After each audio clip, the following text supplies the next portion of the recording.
Jemaat yang dikasihi oleh Tuhan kita Yesus Kristus, selamat pagi dan shalom. Kita bersyukur bahwa kita semua boleh berada di minggu yang kelima. Dan nanti di hari Selasa kita akan mengakhiri bulan Januari. Dan saya percaya bahwa 31 hari nanti kita semua memiliki pengalaman iman dan telah mengalami Yesus dalam perjalanan dan pergumulan kehidupan kita. Sebelum kita mengakhiri bulan Januari, saya memberikan sedikit ilmu pengetahuan bagi kita semua, baik juga saya dan juga saudara-saudara. Ketika kita ada di bulan Januari, kita pasti ingat dengan nama sesembahan yang ada di bangsa Yunani dan Romawi, yaitu pada masa kuno. Jadi cerita ini pada masa kuno ada dewa yang bernama Dewa Janus.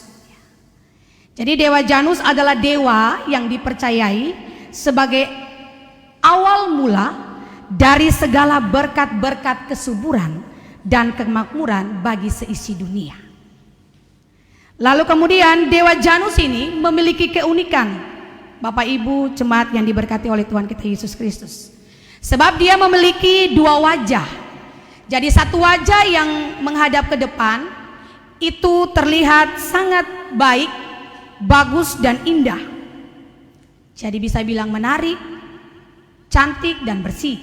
Sedangkan satu wajah yang menoleh ke belakang, itu wajahnya terlihat sangat buruk sekali. Jadi orang Ambon bilang terbaik, keriput, jelek, kelam, suram, ya, bahkan tidak menarik kalau dilihat. Jadi dia memiliki dua wajah. Jadi dari dua wajah itu perlu kita pelajari dari nama bulan Januari, yaitu diambil dari nama Dewa Janus ini. Lalu kenapa dia memiliki dua sisi muka dan depan? Supaya mengingatkan saya dan saudara dalam bulan Januari itu kita melihat dua sisi kehidupan kita.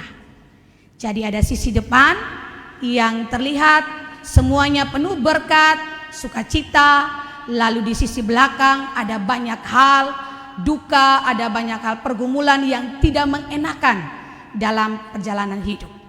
Jadi kalau orang tanya kenapa harus ada bulan Januari, maka dia pun cerita dari bangsa Yunani Romawi, yaitu yang percaya terhadap Dewa Janus tadi, sehingga ada nama bulan Januari. Tapi saya dan saudara yang telah mengakui Kristus sebagai Tuhan dan Juru Selamat kan tidak percaya kepada Dewa Janus itu. Tapi kita percaya kepada Tuhan Yesus Kristus, pembawa keselamatan bagi saya dan saudara. Seperti yang tadi dalam nats pembimbing kita dan pembacaan Alkitab kita pada ayatnya yang ke-17, tadi boleh kita bacakan secara bersama-sama pada ayatnya yang B.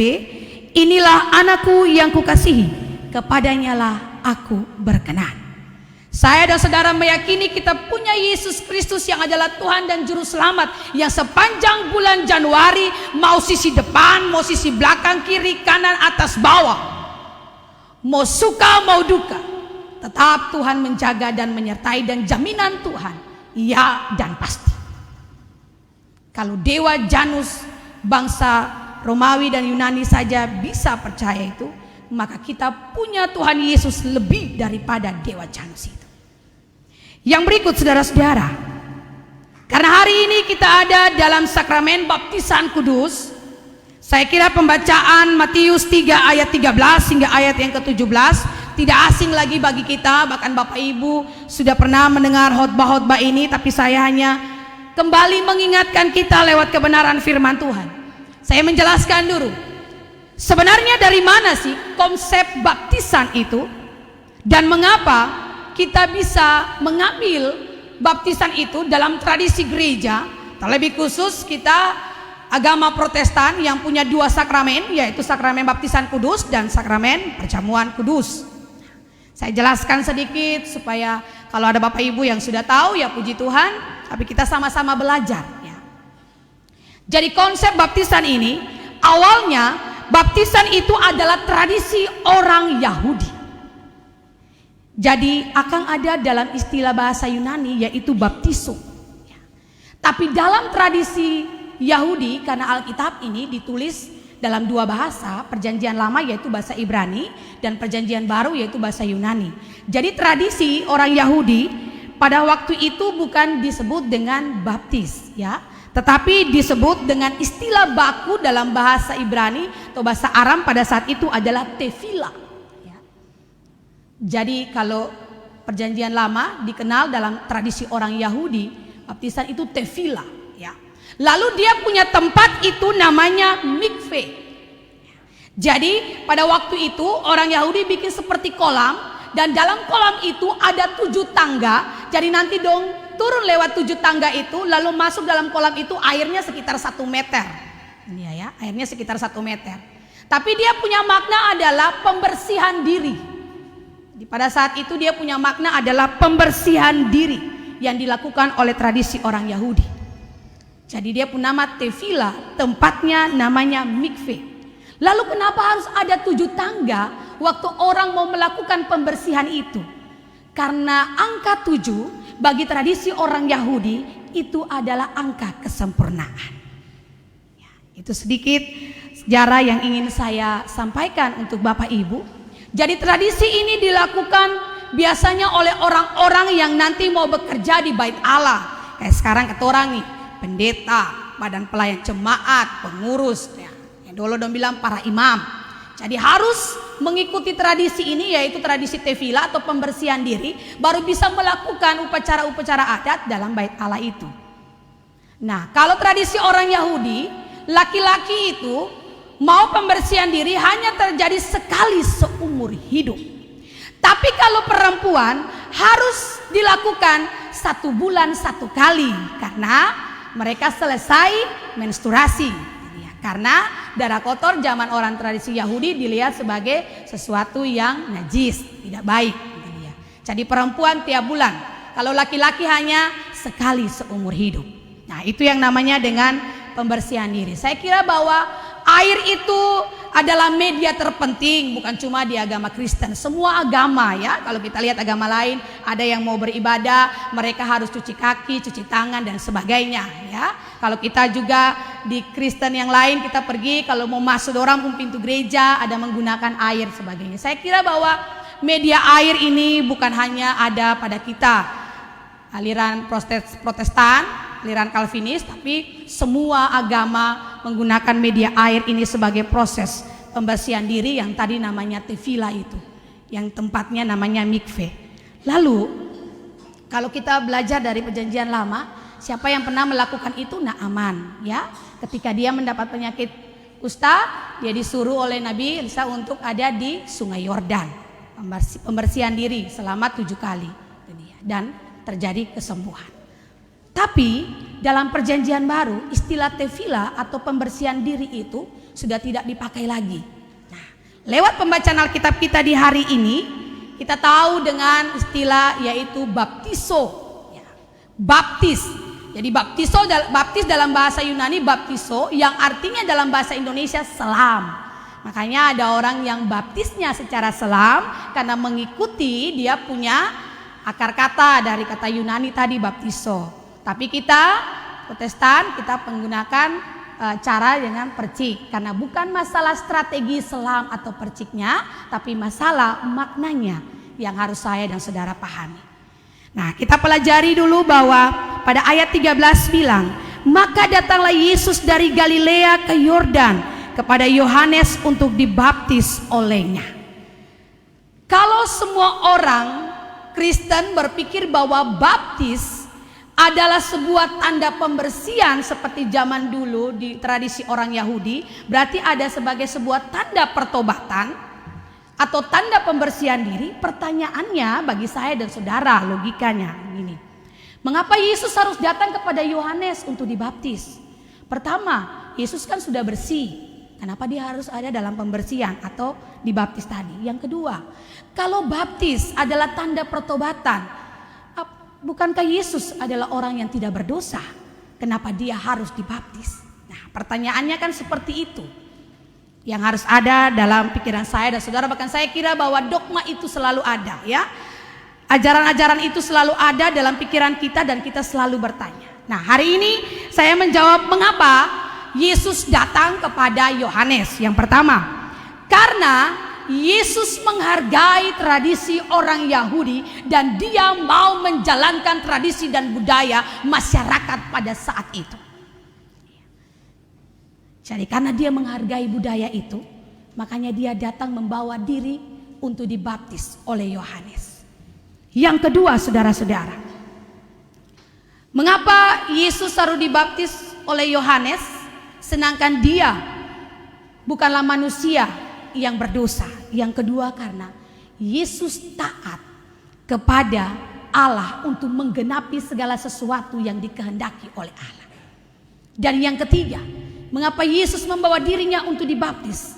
Karena Yesus selalu menyetarakan dirinya sama dengan orang berdosa, sehingga dia harus datang untuk dibaptis.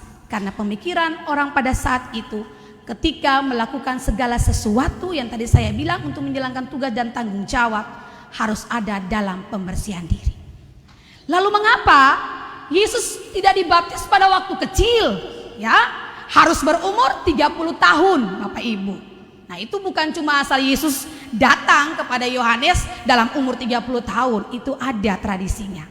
Karena untuk orang Yahudi, umur 30 tahun baru diberikan kesempatan untuk bisa mengajar dan melakukan segala sesuatu di dalam rumah bait Allah.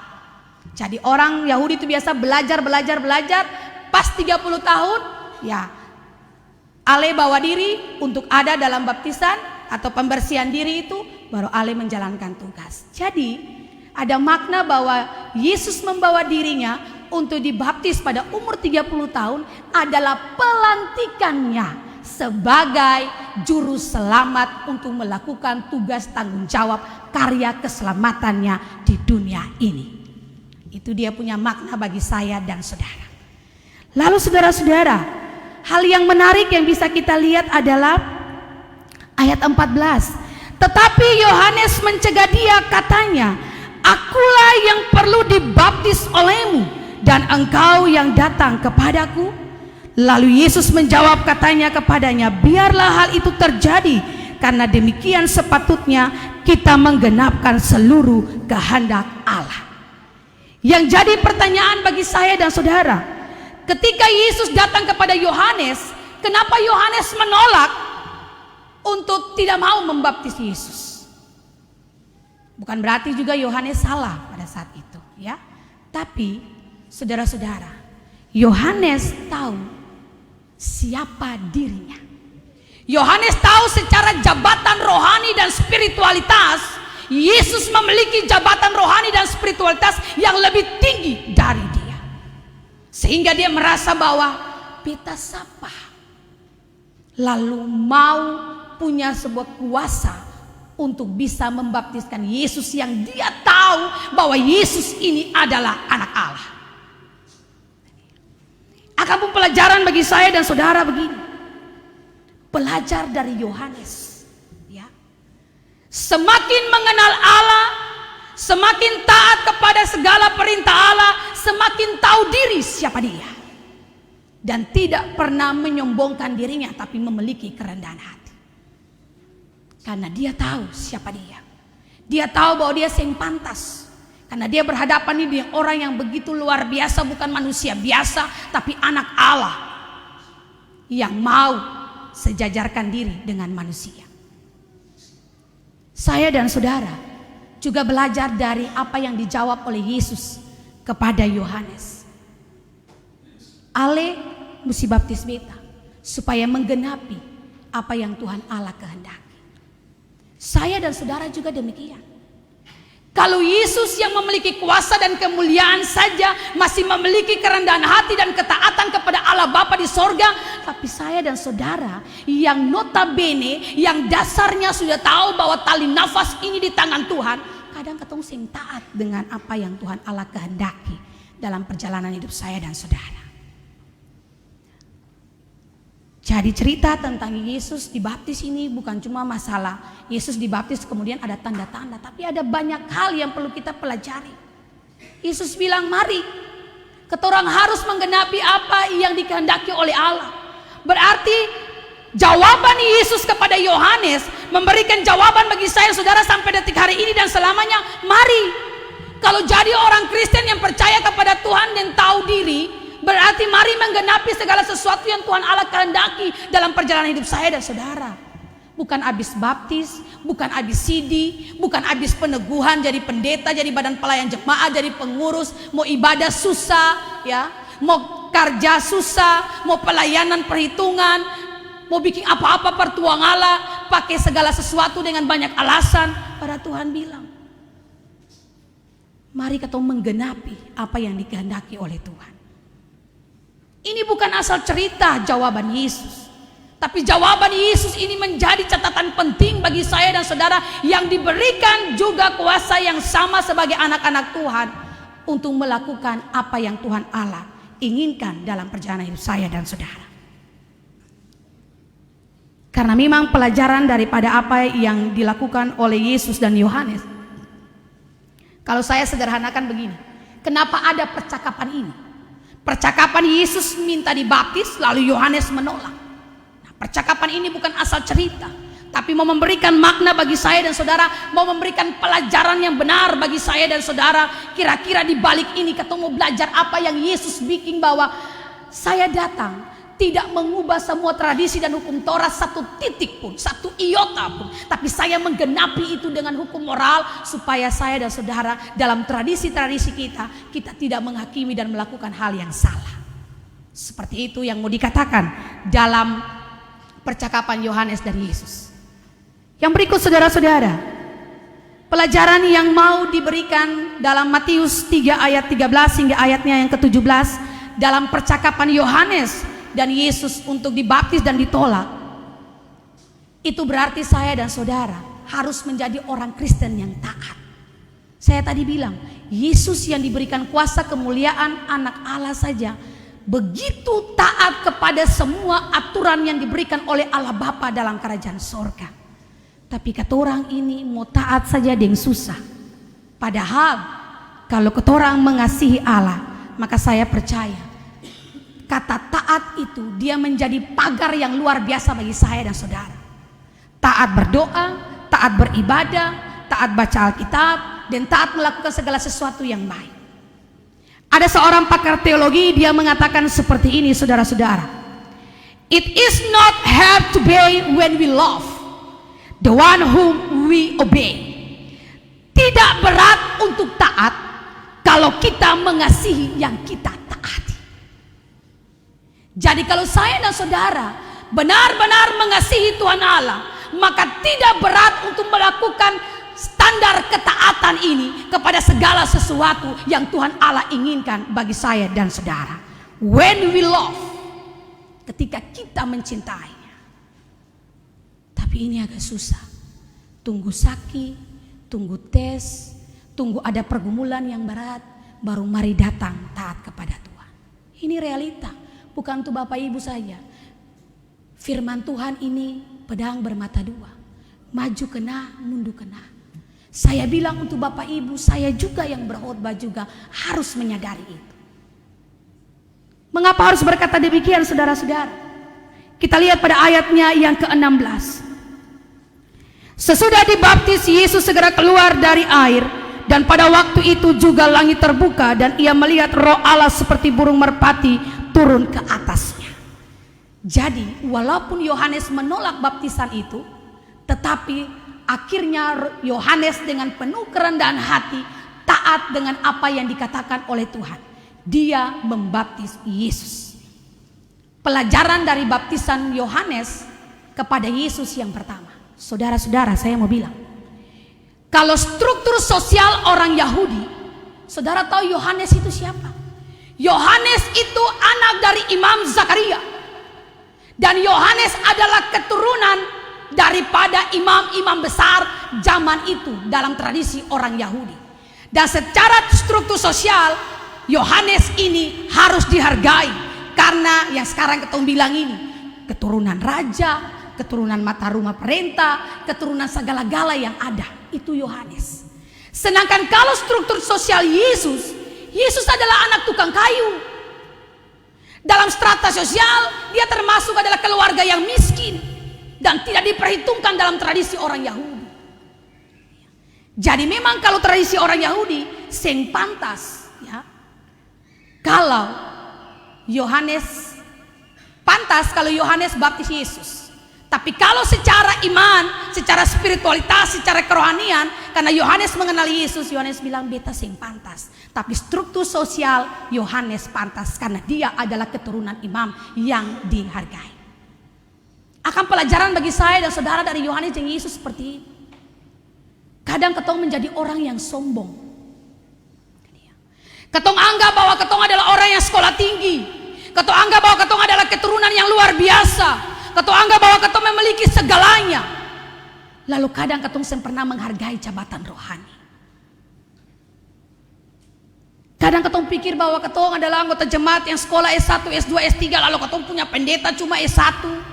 Atau mungkin dia cuma sekolah beberapa bulan. Atau ketong orang punya badan pelayan jemaat cuma sebatas SMA dan sebagainya. Atau ketong punya pengurus yang pernah sekolah Alkitab.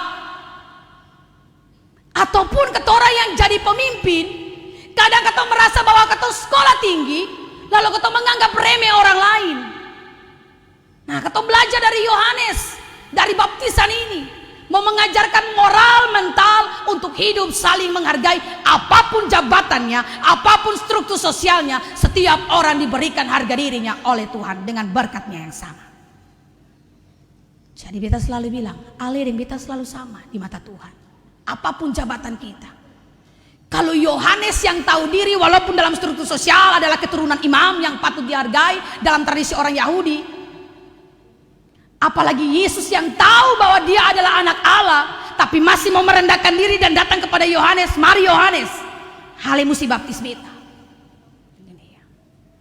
Kata orang, baru pun jabatan sedikit saja, sombongnya luar biasa. Kata orang baru tahu tentang Alkitab sedikit saja, ketemu sombong rohaninya luar biasa. Apalagi kalau ketemu subaptis hari ini, baptis esok, baptis ulang-ulang. Lalu tambah dengan kesombongan rohani, lebih mantap lagi. Lalu ketemu anggap yang bicara di muka sana yang ada kamu betul. Mari belajar dari Yesus dan Yohanes. Percakapan ini ajar manusia untuk hidup saling menghargai, untuk hidup memiliki kerendahan hati. Jangan pandang status sosial, jangan pandang bahwa punya jabatan, jangan pandang punya segalanya. Biar ale dari keturunan orang hebat lain, biar ale punya sekolah dan punya jabatan hebat, tidak membawa ale masuk surga. Tapi yang membawa ale masuk surga adalah ketika ale percaya kepada Tuhan Allah dan melakukan segala kehendaknya. Itu yang mau dipelajari dari baptisan Yesus yang dilakukan oleh Yohanes. Yang berikut saudara-saudara, pelajaran apa yang mau dipelajari dari baptisan ini saudara-saudara? Lalu terdengarlah suara dari sorga yang mengatakan, inilah anakku yang kukasihi, kepadanya lah aku berkenan.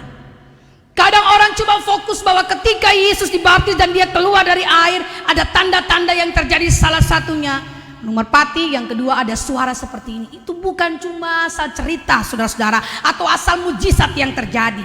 Mau bilang pada semua orang yang hadir pada acara baptisan saat itu adalah